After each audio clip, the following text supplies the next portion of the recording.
my right, Gareth Rhodes, Dr. Jim Malatras, Beth Garvey, Special Counsel, Dr. Howard Zucker, Commissioner of Health. To my left, Melissa DeRosa, Secretary to the Governor. To her left, Robert Mejica, Budget Director. Today is day 310. Happy New Year. I hope everybody celebrated smart, and we will find out over the next few days.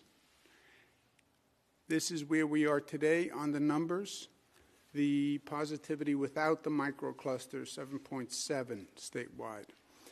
With microclusters, 8.34. The microclusters themselves, 9.35. We did 134,000 tests, which is down from the high level of testing. More people got tested before the holidays. We believe as a prophylactic before people were traveling. Number of statewide deaths is up to 170, and that is a terrible way to start the new year. Statewide hospitalizations is up 288. The discharges are 537. The admissions 925. ICU is plus 13. Intubations is plus 28. If you look around the state, there's no change in the regional, regional allocation. Finger Lakes, still the highest percentile in terms of hospitalizations. This is not a fluke. This has been going on for weeks. I've been speaking to people throughout the Finger Lakes. They have to take it seriously. This is a function of that region's behavior. People in the Finger Lakes should be more cautious than people in other parts of the state, taking more precautions, because it's more likely people you're coming in contact with could be infected. That is just a mathematical fact. Positivity, you have Finger Lakes again and Mohawk Valley, which was also a problem last week. But again, if you are in those areas of the state, take it seriously. And you should be using more precautions than people in other parts of the state. Downstate New York, we have the Bronx has ticked up, Staten Island still 7%, Manhattan only 3.52. You look at those numbers, you see the difference that behavior makes. Manhattan, you tend to have a higher percent of compliance to precautions. And you see the result in the numbers. They have a lower positivity rate. 2021, we're going to be focusing on controlling COVID and defeating COVID.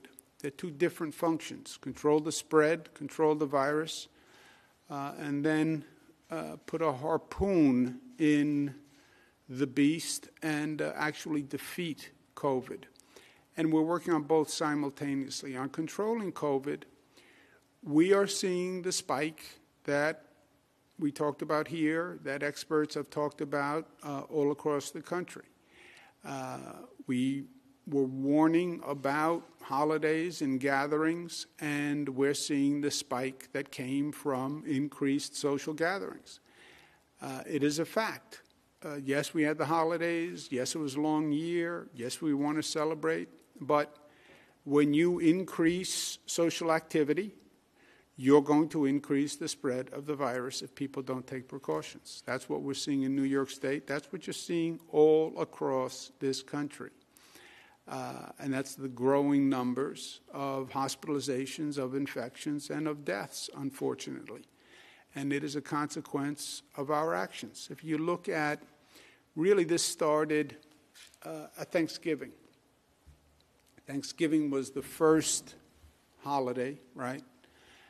And we saw an increase in Thanksgiving. But if you look since Thanksgiving, which really triggers the holiday season, right? That triggered the 37 days I was talking about of the holiday season. The net daily growth went from 135 to 144. Number of people walking into the hospitals went from 699 to 899. So it is clear that the increase through the holidays increased the infection rate and increase the number of people who are now walking into hospitals. We have the hospital system all across the state being monitored daily, and we're having those hospitals do what they need to do to the greatest extent possible within their capacity to manage the surge, what we call surge and flex. This is a totally new operation for hospitals and for the state, but they're adding capacity, they're closing down units that they don't need to add capacity, and we're watching very closely hospital capacity because that is the red line. That's the red zone. You are limited ultimately to your hospital capacity. Right now, no region has less than 30% capacity. If you remember, when any region gets to within striking distance of 15% capacity, that's going to be a red zone closed down for that region. Right now, no region is above 30, but they're all hovering in that range. North Country obviously has more availability. Southern Tier has more availability because the Southern Tier is an example of a region that had a high infection rate, had a microcluster, and actually turned it around. Good for the Southern Tier. New York City's about 49%, Mid-Hudson. But where are you lowest? You're lowest in the Finger Lakes, which makes sense because that's where you have the highest hospitalization rate in the state. So we know what is going on, and the numbers relate. If you have a high hospitalization rate, you're going to have lower capacity for your hospitals. And that's where we see right now the greatest problem is in the Finger Lakes. How do we defeat COVID? We defeat COVID the way we've been controlling COVID for the past year. It is a function of our activity. It is these social gatherings. I know people say, how can you say we shouldn't gather socially? I understand we are social beings. I understand the hospitals, but it's how you do it. It is how you do it. Are you safe? Are you doing as much as you can outdoors? Are you wearing a mask? Are you keeping windows open? Are you keeping the crowd small? It's being smart. That is all this is. It is a virus. You've all had someone in the house with a virus. You know how the virus spreads. And it's a consequence of being smart and being responsible. Those numbers go up. You overload the hospitals, the region will close down. You know, we know what is going to happen. There's no unknown here. There's no arbitrary decisions being made. If the infection rate increases, then the region closes. And that's the last thing anybody wants. So if you don't want that, then don't bemoan reality. Do something about it. And be smart and reduce the infection rate. In the meantime, while we're trying to control COVID with one hand, we're trying to defeat it with the other, and the vaccine is the weapon that will win the war. Now, nationwide, there have been issues with the delivery of the vaccine, which, by the way, is no surprise. We've said many, many times that this was a much more aggressive undertaking than anyone thought, that this nation was not prepared, that the vaccine administration and delivery was going to be more testing than anything we had done before because we had just gone through the testing for COVID. Testing for COVID is much simpler. It's a nasal swab. And by the way, nobody says no to a COVID test, not like a vaccine. You don't have that same resistance, those same fears. We need to do more vaccines than we have done COVID testing all across this country. Only this state, which has done more testing than any other state, has actually done more COVID tests than the number of vaccines we're going to have to administer. But it is a massive undertaking for this nation. Now, it's important to understand how we're doing the vaccine. And think of it in three tranches, if you will. We're doing vaccines in nursing homes, then it's being administered by hospitals, and then it's being administered through what we call special efforts. And I just want to go through one at a time so people understand this. In nursing homes, we participated in a federally run program that would send the vaccines directly to the nursing homes and the pharmacies. And the federal government contracted with pharmacies, national pharmacy chains, to do the vaccinations in the nursing homes. That has not been going as quickly as we would have liked. New York is now going to step in and actually expedite the federal program in nursing homes. We have about 611 nursing home facilities statewide. About 288 of them have completed the first dose for residents. You have residents in nursing homes, and then you have the staff in nursing homes. Both are being vaccinated. For the residents, about half of them have gotten the first dose. You can't get more than the first dose yet, because the first dose, then it's 21 days to get the second dose. We are going to supplement and expedite the federal program, and 234 additional dosages will happen this week, which will get us up to 85% of the nursing home residents by the end of this week. And that would be significant progress on the nursing home residents. That will leave about 15% of the nursing home residents that need to be vaccinated, and we want to get that done over the next 2 weeks. So the goal is, over the next 2 weeks, all the nursing home residents vaccinated, and simultaneously we're doing the staff. Under the federal program, they do 1/3 of the staff in 3 tranches, just in case any staff member has an allergic reaction or something like that. They decided to do 1/3, 1/3, 1/3 of the staff, and that will be expedited. We'll be sending in additional personnel into nursing homes to do the vaccines. Some nursing homes can actually do the injections themselves. Nursing homes have staff, many of them, that can actually do vaccines. If they can do it themselves, we're going to go to them and let them do it themselves to further expedite it. But the nursing homes have always been the most vulnerable populations, and we want to get that done, and we want to get that done quickly. The federal program has not worked as quickly as we would have liked. We're going to step in and make it work.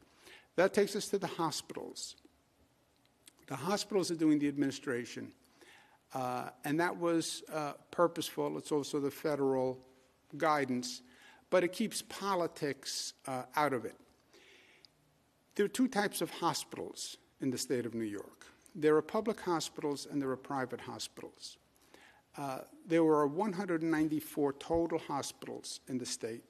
24 are, quote-unquote, public hospitals. Public meaning they are managed publicly.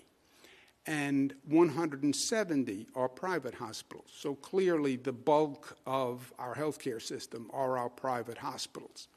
That's been a challenge for us here because these are private hospitals who basically run as private entities. Technically, many of them are not-for-profits, but they effectively are private hospitals, and they've never really been managed as one system before, and we're doing that here. So 24 public and 170 private. The public hospitals are several in upstate New York. SUNY has 6, State University of New York, runs 6 public hospitals. And then we have 11 public hospitals in New York City, which are run by the Health and Hospital Corporation, which is run by the mayor of the city of New York. Westchester County has 2, Nassau County has 1. We need the public officials to manage those public hospitals. As I said, there are 24 of them, and they are in public control. We need those public officials. Here they are, good-looking, all of them, handsome, smiling. I need them to take personal responsibility for their hospitals. This is a management issue of the hospitals. They have to move the vaccine, and they have to move the vaccine faster. The hospitals have been receiving vaccines over the past 3 weeks. Roughly 46% of the total allocation. These are the hospitals that have used the existing allocation the fastest, and those who have used the existing allocation the slowest. I don't mean to embarrass any hospital, but I want them to be held accountable. So what this is saying is the highest performing 10, the lowest performing 10. For example, the highest performing hospital, New York Presbyterian Hospital System, healthcare system, they administered 99% of their allocation. Great. Oswego Hospital, 99%. Richmond University, 93%. Adirondack Medical Center, 87%. Now, in fairness, some of the smaller hospitals, it's easier to do a higher percentage when you have a smaller base, obviously, and we understand that. But Northwell Health, 62%. Northwell is the largest hospital system in the state. So it's not just a function of size. It's a function of administrative capacity. We want those vaccines in people's arms. I understand they're private hospitals. I understand that, everyone has a job to do. We need them to administer the vaccines faster. These are the highest performing. These are the slowest hospitals. Samaritan Hospital has only administered 15% of the allocation they've received. A.O. Fox, Nassau University, 19%. Montefiore, only 30%. New York City H&H, only 31%. Westchester Medical Center, only 32%. H&H, Westchester, Nassau, those are public hospitals. I need those public officials to step in and manage those systems. You have the allocation. We want it in people's arms as soon as possible. New York State Department of Health sent out a letter yesterday to all hospitals that said if you don't use the allocation by the end of this week, the allocation you've received by the end of this week, you can be fined and you won't receive further allocations. We'll use other hospitals who can administer it better. It also says from the day you receive the allocation, you have 7 days to use that allocation. This is a very serious public health issue. And Department of Health, Commissioner Zucker is very firm about making sure the hospitals step up and deliver here. So any provider who does not use the vaccine could be fined up to $100,000. Going forward, they have to use the allocation within 7 days. Otherwise, they can be removed from future distribution. As you saw, we have almost 200 hospitals. If one hospital isn't performing, we can use other hospitals. And if you're not performing this function, it does raise questions about the operating efficiency of the hospital. So we are very serious about it. Third level of operations, what we're going to be special efforts. Special efforts are efforts that the state is going to do to supplement the pharmacies and the hospitals. The state's going to be establishing drive-throughs for public distribution. We're going to be using public facilities, convention centers, et cetera, field hospitals for distribution. And we're going to be using additional retired personnel, nurses, doctors, pharmacists, et cetera, to staff those facilities. So we want to finish the nursing homes. Hospitals are doing healthcare workers. Hospitals will then be doing members of the general public and essential workers. But the state will also be opening its own distribution effort to accelerate those vaccines. Part of the state's effort will be a special focus on poorer communities where they don't have those pharmacies, they don't have the hospitals, so-called healthcare deserts. And we'll be working with healthcare partners to have basically pop-up vaccination centers where we can transport equipment to a church, to a public housing authority, to a community center, and open up a vaccination center. This has been a priority for New York State. I have said personally that I think this is an issue that has not gotten enough attention or sense of urgency. COVID revealed many ugly things. One of the most ugly to me, blacks died at twice the rate of whites. Hispanic at 1.5 times the rate of whites. Higher infection rate, lower COVID testing rate, more comorbidities. That's not America.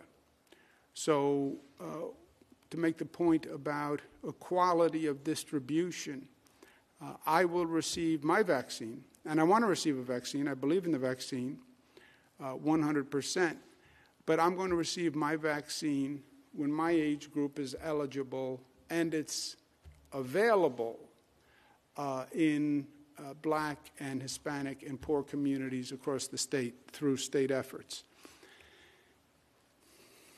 The next groups that are open today for availability, who are now eligible to receive the vaccine, are all doctors, nurses, healthcare staff who come into contact with the public. We're following federal guidance at this point, which is working down the list of what we call 1A, the first priority in vaccinations. It's primarily healthcare workers, which makes sense. Healthcare workers are the people who are in the greatest danger of contracting the virus because they're dealing with people who come in who have the virus. Also, if a healthcare worker gets infected, they can infect more people than probably any other worker. You know, if you have a nursing home staff or a nurse or a doctor who's infected, they're dealing with dozens, hundreds of people. They would be a super spreader in and of themselves. So we're making 1A, basically all healthcare workers are going to be eligible today, and that is the first priority. Also, these vaccines are a valuable commodity. I don't think we appreciate how valuable yet. You're going to have some people who don't want to receive the vaccine. I understand that. We're going to talk about that as we go through this. But you're going to have a lot of people who want the vaccine desperately. I would take the vaccine today. It could be a life-saving situation. If any entity falsifies who they are, if there is fraud or fraudulent sale or fraudulent vaccination, that is very serious. That provider will lose their license, period. They'll be out. I don't care if you're a doctor, you're a nurse. It's a crime, in my opinion. And I'm going to be proposing a law for the legislature when they come back to make it a crime. You know, this vaccine can be like gold to some people.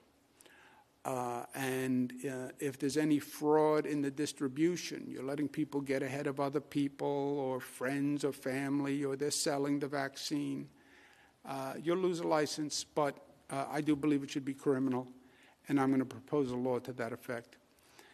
On education, state guidance for counties. There are some counties in the state that are over 9% on our numbers. Again, this is on state numbers. Different counties count differently, but for legal purposes, it's the state numbers that matter. For counties that are over 9%, they're doing school testing. If their schools are below the level of positivity in the community, then they can keep the schools open. It is up to the local school district to make that decision. My position has always been, if the children are safer in the school than they are on the streets of the community, then children should be in school. We're testing in the schools, so we know the positivity rate in the schools. We know the positivity rate in the community. If the schools are safer, then my opinion, just an opinion, not a fact, my opinion is leave the schools open. But that will be up to the school districts across the state. I understand the primacy and the history of local control of education. I respect it. I gave my opinion, but it will be up to the local school districts to decide. 2021 State of the State will start this coming Monday. It's going to be a different kind of State of the State because it is a different time. And adjust to the times, but that will be this coming Monday. With that, let's take some questions, operator. Thank you, Governor. If you'd like to ask a question, please use the raise hand function at the bottom of your window. We'll take a brief moment to compile the Q&A roster.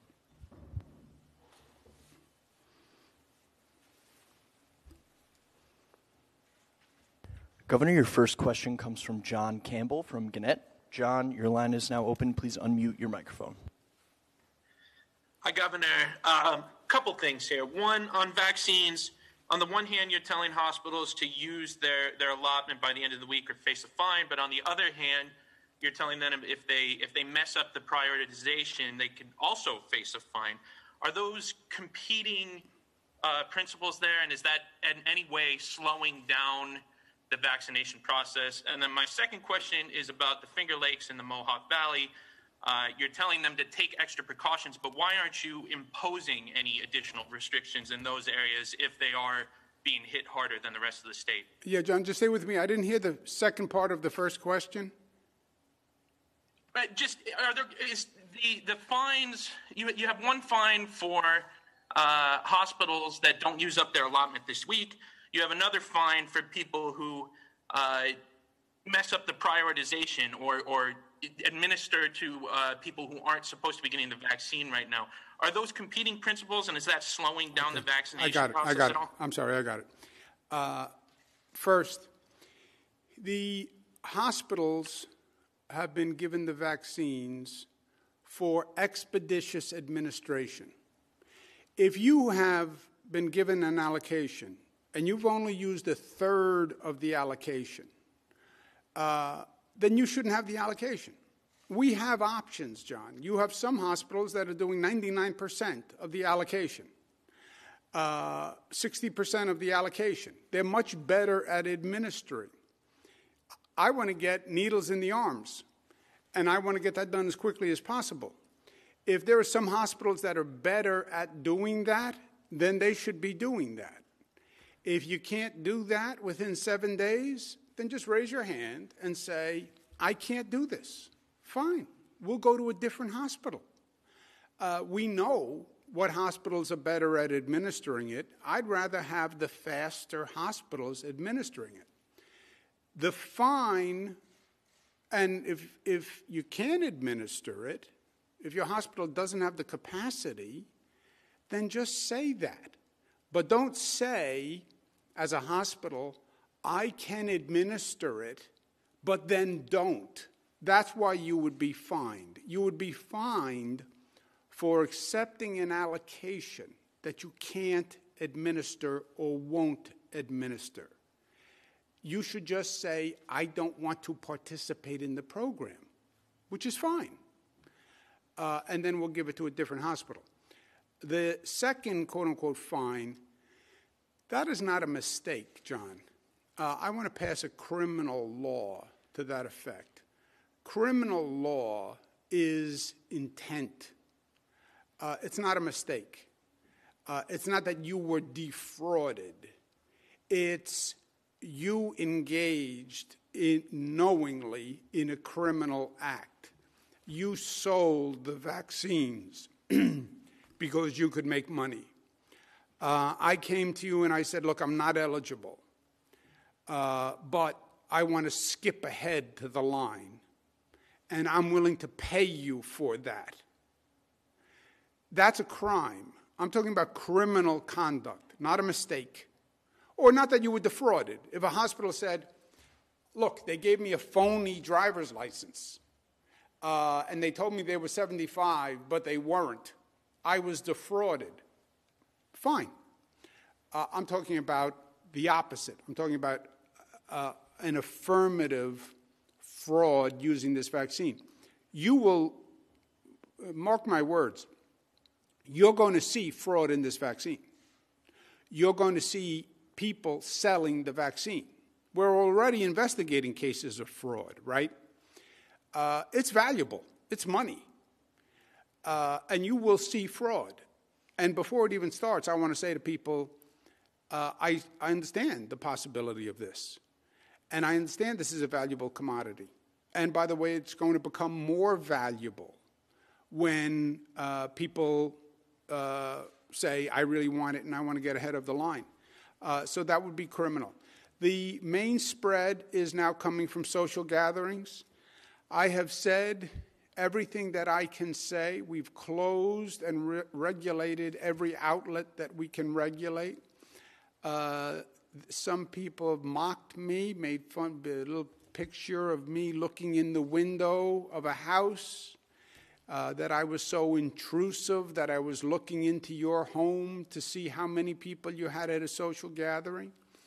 The CDC has said no more than your immediate household. The state has said no more than 10. I talk about it every time I'm here, John, but over about 75% of the spread is coming from people's social activities. And everything short of that, we have regulated. The only place to go over that is a hospital capacity becomes problematic. Then we go to full shutdown, and that's a red zone. And the Finger Lakes, Mohawk Valley, you see that number 30% availability. If that infection rate does not come down, you will see the hospital capacity diminishing, and then you will see the region shut down. That number keeps going up at that level. You will see the hospital capacity number come down. You will see the region shut down. That is what they are looking at. It is math. You can predict the future here because it's just the extrapolation of an equation. You continue at that hospitalization rate, you will reduce the hospital capacity, and you will go to a red zone. That's what the Finger Lakes and Mohawk Valley are looking at. Next question, operator. Governor, your next question comes from Morgan Mackay from Spectrum News. Morgan, your line is now open. Please unmute your microphone. Hiya, Morgan. Governor, how are you? Good morning. I was wondering, what's the refusal rate right now with the vaccine among healthcare workers and nursing home residents and staff? And do you know how many people have refused right now to take the vaccine? We don't know. I'll ask Dr. Zucker and well, he's technically a doctor. He's a lawyer. He's technically a doctor, but I don't call him doctor because then I would be a doctor too. Gareth Rhodes. We know the percent, the successful percent that most hospitals have administered of their allocation. We don't have a definitive breakdown of staff who didn't get it versus staff who wouldn't take it. We have anecdotal. We don't have hard numbers, but I would ask Dr. Zucker and Gareth, we'll call him Dr. Rhodes. Dr. Rhodes, if he knows anything beyond that. Thank you, Governor. And as the Governor mentioned, we have some anecdotal evidence from the hospitals, but primarily with the nursing homes, we were saying we have some more data on that. It's about 10% of the residents and about 15% of the staff. The healthcare workers were pushing very hard, and they are also pushing to get everyone vaccinated. That's the critical thing to do for them. But I don't have a specific number for the whole healthcare system unless Gareth does. I have nothing more to add. That's good. Nothing else, Dr. Rhodes? Next question, operator. Governor, your next question comes from Jeff Kulikowski from Channel 9 in Syracuse. Jeff, your line is now open. Please unmute your microphone. Hi, Governor. How are you? Happy New Year. Happy New Year, Jeff. How you doing? Good, thank you, sir. Could you help me understand better? The release from the press office yesterday said the percent of hospital beds available in the central New York region is 20%. Your slide, obviously, earlier today said that that central New York was at 30.87%. So is there a difference I'm not understanding there? Because the 20% has a lot of us concerned that more restrictions are coming. The number you saw today, and I'll ask Dr. Rhodes to comment on this, the number you saw today is what that hospital could surge to in 7 days. So you have, well, it is a little complicated, but it's a good question. I want to make sure we all understand it. You have, what is your availability today, hospital? What is your surge capacity for staffed beds within 7 days? Meaning you could have 20% today. What can you add within 7 days, and what would your capacity be? What would your capacity be in 14 days? We even ask, what could your capacity be in 21 days? So you can have a 100-bed hospital, and I can have 80 people in those beds, so I have a 20% capacity.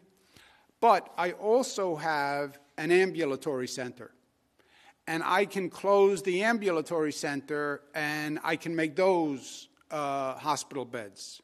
But that would take me 7 days. So then I could give you one number for today, but I have capacity to make some changes and add beds, and that's the 7-day surge. You give me a little more time as a hospital, I could hire more staff, and I'd have a 14-day surge capacity that is a little greater. So you have capacity today, your ability to surge and add, which is either beds or staff or sometimes both, in 7 days, 14 days, 21 days. But Gareth, you want to comment on that?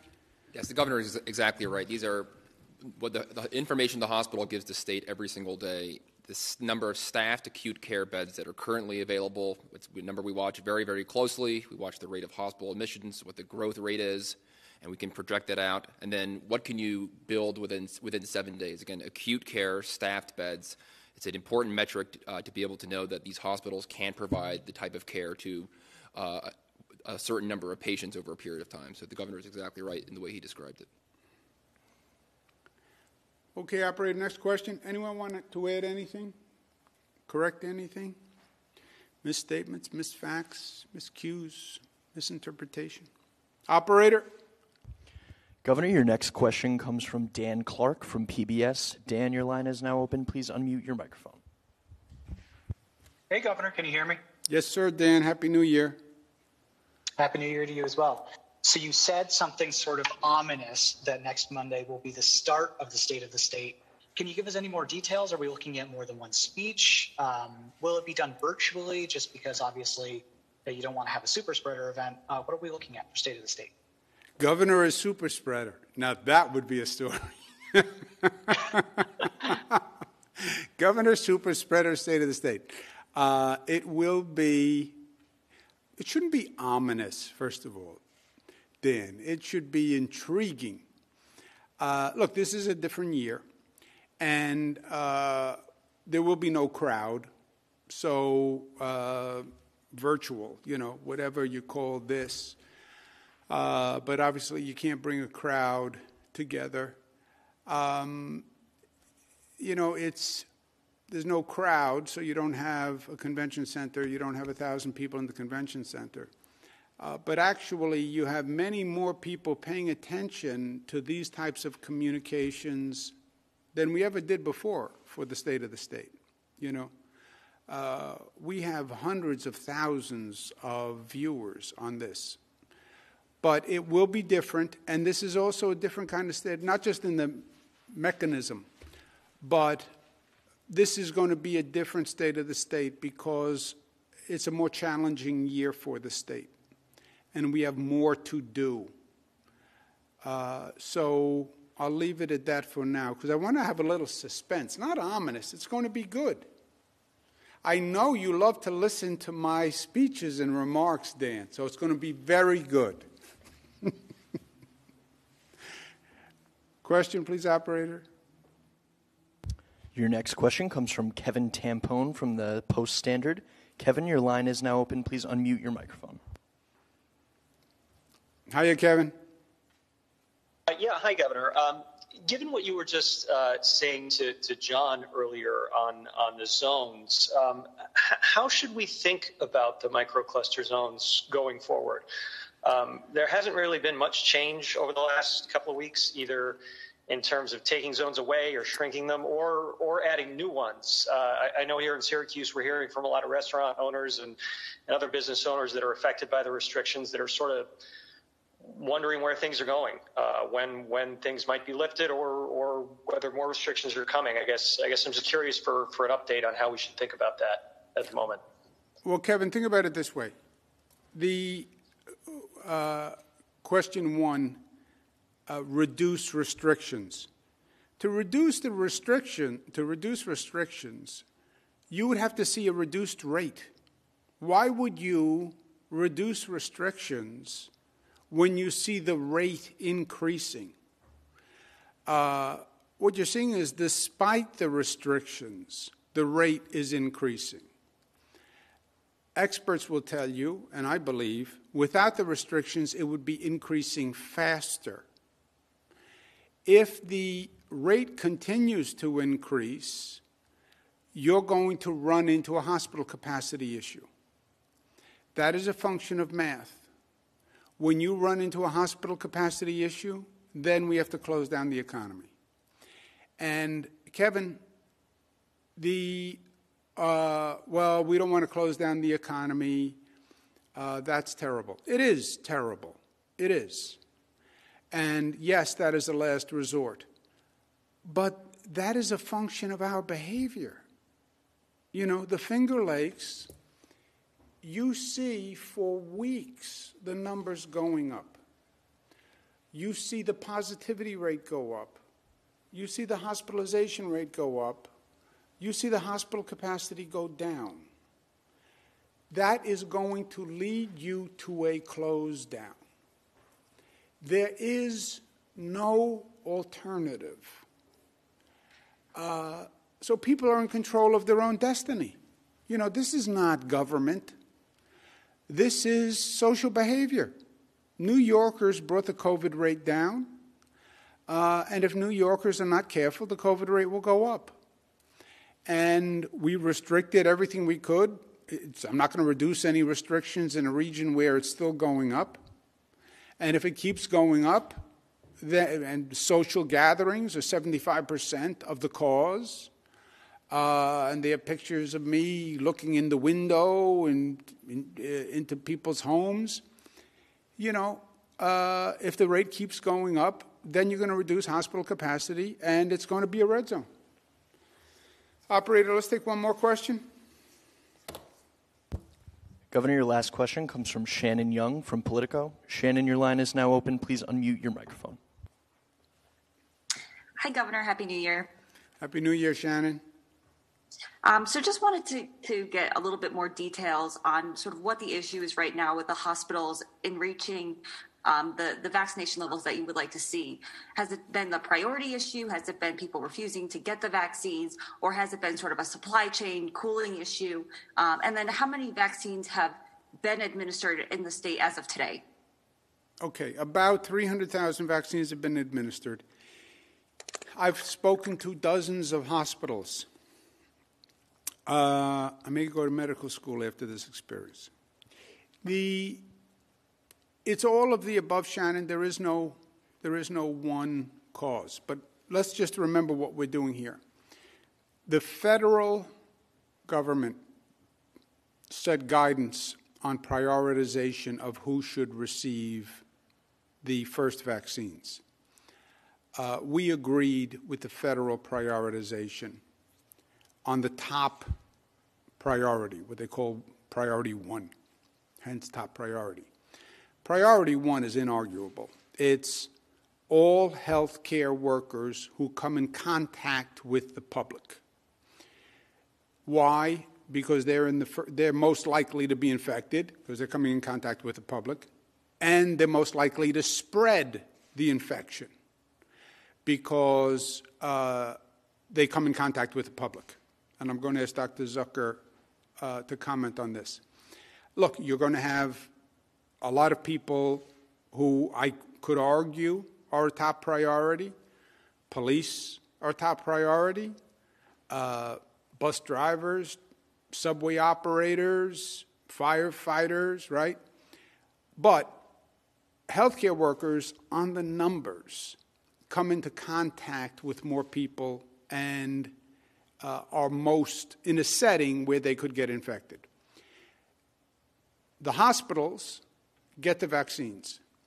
They can store these vaccines, both the Pfizer and the Moderna. And they are responsible for administering, this is to their staff, How are some hospitals at 99% and some hospitals at 15%? I have heard nothing besides the urgency and the management capacity and efficiency. You know, they all have the storage capacity. Some are at 99%. Now, well, some people will refuse to take it. Some healthcare workers will refuse to take it. But that can't be the issue because they're at 99%. They have more, they have healthcare workers who they haven't reached yet. So even if you want to say a small percentage of healthcare workers won't take the vaccine, that's not where they're at. Now, it's only been 3 weeks, and you could argue that, well, I am being very aggressive in trying to get the vaccine out the door quickly. I am. I don't want the vaccine in a freezer. I want it in somebody's arm. So, yes, I'm being aggressive. But if some hospitals can get 99% out, you can't explain the deviation between 99 and 15. And I haven't heard a good explanation that's anything other than within their own bureaucracy and their own administration within their own bureaucracy. Now, they'll say to me, it's only been 3 weeks. And for some hospitals, it depends on your calibration. You could argue that 3 weeks is a short period of time. I think 3 weeks is a long period of time. And also, Shannon, the hospital doesn't have to participate. If they don't want the pressure of doing it, I understand, fine. Then just say, I don't want to participate. And then we'll send it to another hospital in that area that will participate and can do the employees of that hospital plus their own employees. I don't have any problem with that. I do have a problem with the hospital saying they're going to participate, receiving a scarce vaccine, and not administering it. But I have not heard any explanation other than it's only been 3 weeks, and not everybody comes in every day, and people have different shifts. You know, it's all the bureaucracy. It's bureaucracy. But Dr. Zucker, who happens to be a doctor and probably is more sympathetic to the hospitals and the bureaucracy than I am. See, I operate by the doctrine of constructive impatience, Shannon, constructive impatience. There's always reasons to go slow. There's always reasons why it hasn't gotten done, especially in government. Constructive impatience is, I am impatient, but it is constructive. I'm impatient that it has been 3 weeks and the vaccines haven't been administered. I am impatient. Well, that's a negative. No, I think it's constructive impatience. This is a matter of life and death. So, yes, I'm impatient, but I think it's constructive. Dr. Zucker? Thank you, Governor.